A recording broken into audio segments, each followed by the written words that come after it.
तर आज आपण आजच्या लेक्चरमध्ये प्लांट टिश्यू आणि ॲनाटॉमी हा जो चॅप्टर आहे तो तुम्हाला नीट सिलेबससाठी पण आहे आणि CETसाठी पण आहे, स्टेट बोर्ड आणि NCERT बोर्ड. तर त्याच्यामधलं आपण प्लांट टिश्यू आणि ॲनाटॉमी याच्यातला टिश्यू सिस्टीम हा पॉईंट जो आहे तो स्टार्ट करणार आहे. बघूया आपण त्या प्लांट्समध्ये जर पाहिलं तर टिश्यू सिस्टीम हे 3 टाईपचे असते. एक पहिला आहे त्याच्यामधलं फर्स्ट इपिडर्मल टिश्यू सिस्टीम आहे, सेकंड आहे ग्राउंड टिश्यू सिस्टीम आणि थर्ड आहे व्हॅस्क्युलर टिश्यू सिस्टीम. तर याच्यामध्ये आपल्याला हे तिन्ही जे टिश्यू सिस्टीम आहेत हे इन डिटेल स्टडी करायचे आहेत आजच्या लेक्चरमध्ये. तर चला बघूया आपण आजच्या लेक्चरमध्ये काय आहे. पहिली जर त्याच्यामध्ये टिश्यू सिस्टीम पाहिलं, आता हे जे टिश्यू सिस्टीम आहे कशाच्या बेसिसवरती क्लासिफाईड झालेलं आहे, तर they on based meristematic tissue on the position location, त्याच्या बेसिसवरती त्याचे 3 टाईप्स पडलेले आहेत. आता त्याच्यामध्ये पहिली टिश्यू सिस्टीम आहे इपिडर्मल टिश्यू सिस्टीम. आता इपिडर्मल टिश्यू सिस्टीम हे काय आहे बघूया आपण. त्याच्यामध्ये तुम्ही आपण अपिकल मेरिस्टेम असतील त्याच्यामध्ये जर पाहिलेलेच आहे. आता याच्यामधले जर मेरिस्टेम इपिडर्मल टिश्यू सिस्टीम जर पाहिलं तर it forms outer covering of plants, म्हणजे जे प्लांट्सचे बॉडी आहे त्या प्लांट्समधल्या सगळ्यात आउटर पार्टचा जो असेल, स्टेम आहे, रूट्स आहेत, लिव्ज आहेत, याच्या सगळ्यात जो सेक्शन जर पाहिलं आणि त्याच्यामध्ये सगळ्यात आउटर मोस्टचा जर कव्हरिंग पाहिलं, लेयर जर पाहिलं, तर त्याच्यामधला कोणता आहे तर तो आहे इपिडर्मल टिश्यू सिस्टीमचा. आता याच्यामध्ये इथं डायग्राम पण दिलेली आहे बघा, या डायग्राम मध्ये पण दिसतोय हा जो सगळ्यात आउटर मोस्टचा जो पार्ट आहे हा काय आहे तर त्याच्यामधला इपिडर्मल सेल्स आहे. आता हे कशापासून बनलेले आहेत? These are derived from the protoderma and dermatogens. आता इपिडर्मल जे आहे त्याच्यामध्ये इपिडर्मीज असतात आणि इपिडर्मल अपेंडेजेस पण असतात. आता याच्यामध्ये इपिडर्मल अपेंडेजेस कोणते कोणते आहेत तर बघूया आपण. याच्यामध्ये आहेत एक इपिडर्मिस आणि इपिडर्मल टिश्यू सिस्टीम.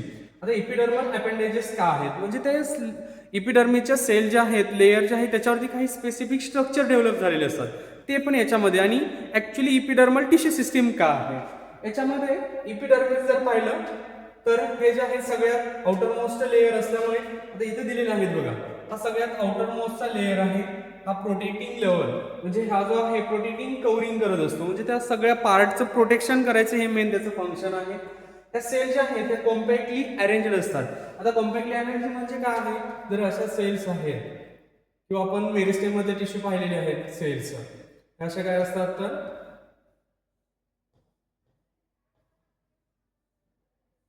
बरोबर, या जर अशा कॉम्पॅक्टली अरेंज्ड आहेत तर याच्यामध्ये इंटरसेल्युलर स्पेस आहे का, काही स्पेसिफिक स्पेस आहे का त्याच्यामध्ये नाहीये, तर आपण याला म्हणतो इंटरसेल्युलर स्पेस आर अब्सेंट किंवा विदाउट इंटरसेल्युलर स्पेस. आता आउटर साइड ऑफ मोस्टली हे जे इपिडर्मिस सेल्स आहेत त्या इपिडर्मिस सेलच्या आउटर साइडला काय असतात तर त्याच्यामध्ये काही वेळेस फॅक्सी लेयरचं असं थिक कोटिंग असतं. इथं दिलेलं आहे बघा, त्या डायग्राम मध्ये जर बघितलं तर इथं बघा हे जे आहे एकदम असं थिक डार्क कलरचं ह्या इपिडर्मल सेलच्या आउटर साइडला आहे, इपिडर्मल सेलच्या बाहेरच्या साइडला, तर त्याला आपण म्हणतो थिक वॅक्सी. आता हे थिक वॅक्सी कोटिंग जे आहे त्याला म्हटलं जातं क्युटिकल. तर याचं फंक्शन काय आहे तर it prevent the loss of water किंवा reduce the transpiration of rates. जे ट्रान्सपिरेशनचा रेट आहे ते कमी करायचं काम कोणाचं आहे तर याच्यामधल्या ह्या क्युटिकलचं इथं आहे बघा, हा आउटर साइडचा पार्ट. आता आणि त्याचं फंक्शन पण दिलेलं आहे prevent the excess loss of water. Okay, तर हे आहे त्याच्यामधलं इपिडर्मिस. आता याच्यामधले आपण हे इपिडर्मिस आहे, याच्यामध्ये तुम्हाला जर एवढंच क्वेश्चन किंवा MCQ असतील हे याच्यावरतीच येणार आहेत. आता त्याच्यानंतर असणार आहेत इपिडर्मल अपेंडेजेस. बघूया नेक्स्ट काय आहे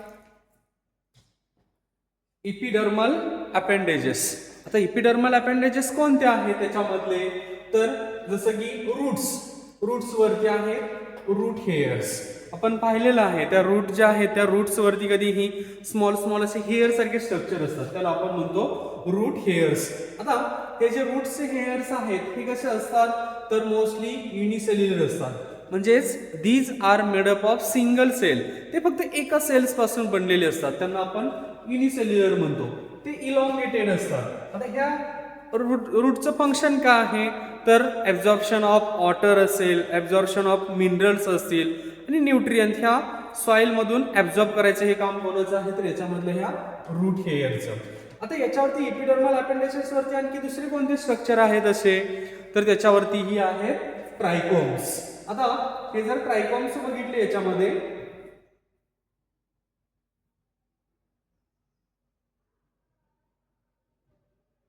इपिडर्मल अपेंडेजेस मध्ये आहेत दुसरे ट्रायकोम्स.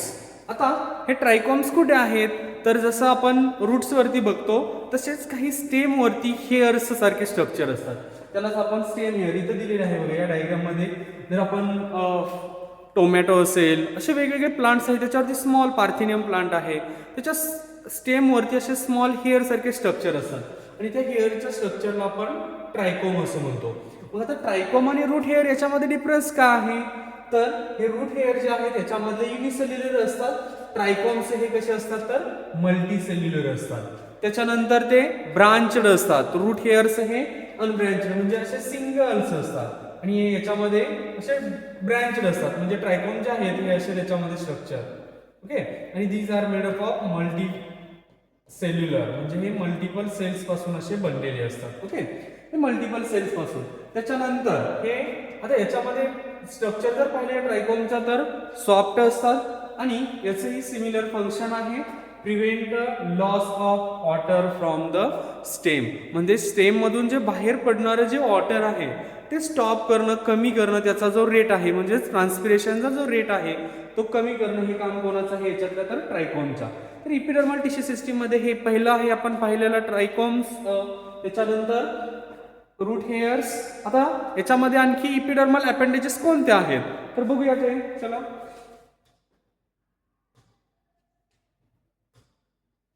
आता नेक्स्ट आहे याच्यामधलं इपिडर्मल अपेंडेजेस मध्ये जे लीव्ज आहेत किंवा यंग स्टेम याच्यावरती काही स्पेसिफिक स्ट्रक्चर पाहायला भेटतात. जसं जर आपण पाहिलं तर ह्युमन बिईंग मध्ये रेस्पिरेशन करण्यासाठी स्पेसिफिक स्ट्रक्चर असतात, पण तसंच जे प्लांट्स आहेत त्याच्यामध्ये स्पेसिफिक ऑर्गन नसतो तर त्याच्यामध्ये स्पेसिफिक काय असतात तर त्याच्यामध्ये पार्ट्स डेव्हलप झालेले असतात. आता ते कोणते आहेत बघूया. तर हे त्याच्यामध्ये 3 नंबरचे आहेत, त्याला आपण स्टोमॅटा असं म्हणतो आणि स्टोमॅटाचं फंक्शन असतं तेच याच्यामध्ये बघूया आपण. चला तर स्टोमॅटा जे आहे हे एक लिप इपिडर्मिस आहे म्हणजे जे लिप जर पाहिलं तर अप्पर इपिडर्मिस आणि लोअर इपिडर्मिस म्हणजे लोअर आणि अप्पर सरफेसवरती त्याच्या जे स्मॉल पोर सारखे जे स्ट्रक्चर असतात त्याला आपण स्टोमॅटा म्हणतो. तर हे स्टोमॅटा जे आहेत त्याचं जे स्मॉल ओपनिंग असतं त्याला आपण स्टोमा असं म्हणतो आणि हे जे ओपनिंग आहे त्याला सराउंडिंग काही सेल्सनी केलेले असतात आणि त्याच्या मॉडिफाईड. आता ह्या ज्या सेल्स असतात त्या सराउंडिंग केलेल्या त्याच्या कोणत्या आहेत तर गार्ड सेल्स आहेत. ह्या गार्ड सेल्स कशापासून बनलेल्या आहेत तर ते इपिडर्मल जे सेल्स असतात आपण पाहिलं कॉम्पॅक्टली अरेंज्ड आहेत त्याच्याच आउटर साईडच्या काय असतात तर ह्या मॉडिफाईड झालेल्या गार्ड सेलमध्ये म्हणजे स्टोमॅटा सेलच्याच त्याचं कन्व्हर्जन कशामध्ये होतं तर त्या गार्ड सेलमध्ये. आता दुसरं आहे हे ज्या गार्ड सेल्स आहेत हे कंट्रोल करत असतात स्टोमॅटाचं ओपनिंग आणि क्लोजिंग म्हणजे स्टोमॅटा कधी ओपन व्हायचा कधी क्लोज होणार म्हणजे ज्यावेळेस स्ट्रेस कंडिशन आहे जसं की ड्रॉट ट्रेस आहे. ड्रॉट ट्रेस म्हणजे काय पाण्याची कमतरता आहे, दुष्काळ आहे, अशा वेळेस स्टोमॅटा क्लोज करायचं ओपन करायचं हे जी कंडिशन आहे हे कोणाचा रोल आहे त्याच्यामधला तर या गार्ड सेलचा. आता स्टोमॅटाचं फंक्शन काय आहे ऍक्च्युली स्टोमॅटाचं फंक्शन मेन काय आहे तर स्टोमॅटाचं फंक्शन आहे रेस्पिरेशन आणि ट्रान्सपिरेशन. आता रेस्पिरेशन कशाला म्हणतात तर आपल्याला माहिती आहे काय आहे exchange of gaseous, intake of carbon dioxide and removal of oxygen. जे प्लांट्स आहेत हे कार्बन डायऑक्साईड आपल्या शरीरामध्ये इनटेक करतात आणि रिलीज कोणता करतात तर ऑक्सिजन. ओके, तर हे सेम जे प्रोसेस आहे ते स्टोमॅटात होत असते. दुसरं आहे त्याच्यातलं फंक्शन ट्रान्सपिरेशन. आता ट्रान्सपिरेशन म्हणजे काय remove the excess amount of water from plant body. जे प्लांटची बॉडी आहे त्याच्यामधून जे एक्सेस अमाऊंटमध्ये झालेले जे वॉटर आहे ते काय केलं जातं तर त्याच्यामधून रिमूव्ह केलं जातं, त्या प्रोसेसला आपण ट्रान्सपिरेशन म्हणतो.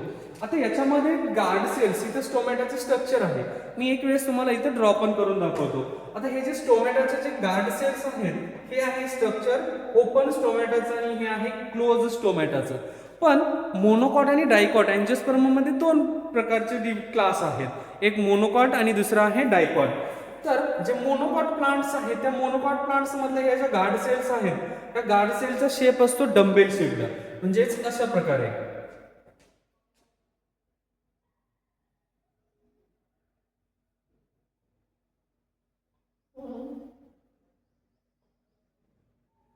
असा डम्बेल शेपड स्टोमॅटा त्याच्यामध्ये प्रेझेंट असतात आणि सराउंडिंग काय असणार आहे तर अशा सबसिडरी सेल्स. ओके, आता हे झालं मोनोकॉट मधलं. मग डायकॉट मध्ये काय आहे? डायकॉट मध्ये तर त्या ज्या गार्ड सेल्स आहेत सेम स्ट्रक्चर हेच असेल, फक्त त्याच्यामध्ये या गार्ड सेलचा जो शेप आहे तो कसा असणार आहे तर किडनी शेप्ड किंवा बीन शेप्ड, म्हणजेच हा असा, हा जो आहे याच्यामधला हा काय आहे किडनी शेप्ड किंवा बीन शेप्ड. ओके, हे आहे डायकॉट प्लांट्स मधला. आणि मोनोकॉट मधला आहे डंबेल शेपचा. आता याच्यामध्ये जर स्टोमॅटल अपेंडेजेस पाहिलं तर काय आहे 3 टाईपचे. कोणते कोणते? जे स्टोमॅटल पोर आहे, म्हणजे हे त्याच्यामधलं ओपनिंगचा पार्ट, आपण याला स्टोमॅटल पोर म्हणतो. आणि हे जे आहेत हे काय आहे तर गार्ड सेल्स. गार्ड सेल्स वरती काय असतात तर त्याच्यावरती क्लोरोप्लास्ट प्रेझेंट असतात. आणि क्लोरोप्लास्ट मध्ये काय आहे क्लोरोफिल पिगमेंट ऑर्गॅनेली आहे, म्हणजे त्याच्यामध्ये फोटोसिंथेसिस पण होतात. आणि हे स्टोमॅटाचं क्लोजिंग ओपनिंग हे आहे त्याच्यामधलं स्टोमॅटाचं स्ट्रक्चर, जे की इपिडर्मल अपेंडेजेस वरतीच प्रेझेंट असतात. ओके, आता नेक्स्ट बघूया याच्यामधलं. आता इथं स्टोमॅटाचे स्ट्रक्चर डायग्राम दिलेले आहे बघा. एक हे सेक्शन घेतलेले आहे. इथं जर हा जर स्टोमॅटा पाहिला तुम्ही तर ह्याच्या गार्ड सेल ज्या आहेत ह्या गार्ड सेलचा जो शेप आहे, ह्या गार्ड सेलचा शेप कसा आहे तर किडनी किंवा बीन शेप्ड आहे, किडनी किंवा बेन शेप्ड आहे.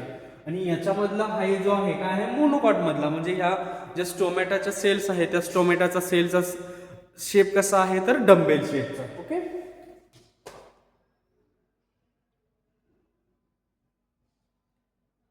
आता नेक्स्ट टिश्यू सिस्टीम आहे, जे की याच्यामधले आपण पाहिलं इपिडर्मल टिश्यू सिस्टीम. आता नेक्स्ट टिश्यू सिस्टीम आहे याच्यामधली ग्राउंड टिश्यू सिस्टीम. आता ग्राउंड टिश्यू सिस्टीम कशाला म्हणतात तर बघूया, ह्या डायग्राम वरून लक्षात येईल तुम्हाला.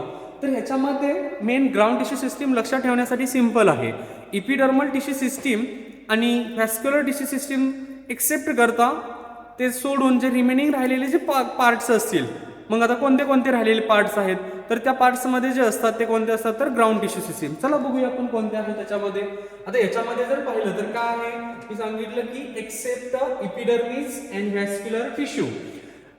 इपिडर्मस टिश्यू आणि व्हॅस्क्युलर टिश्यू सिस्टीम सोडता जे रिमेनिंग राहिलेले पार्ट्स आहेत त्याच्यामध्ये कोणते असतात तर ग्राउंड टिश्यू.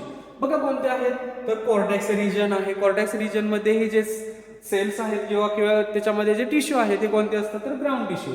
त्याच्यानंतर पेरिसायकल आहे, त्याच्यानंतर पीत आहे आणि त्याच्यानंतर आहे मेडुलरी रेज. तर ह्या ज्या सगळे पार्ट्स आहेत कोणते कोणते कॉर्टेक्स रिजन, पेरिसायकल, पीत, मेडुलरी रेज हे जे आहेत हे कशापासून बनलेले असतात तर ग्राउंड टिश्यू सिस्टीम. तर याच्यामध्ये एवढंच राईट करायचं आहे. आता आपण नेक्स्ट व्हिडिओमध्ये काय बघणार आहे तर व्हॅस्क्युलर टिश्यू सिस्टीम.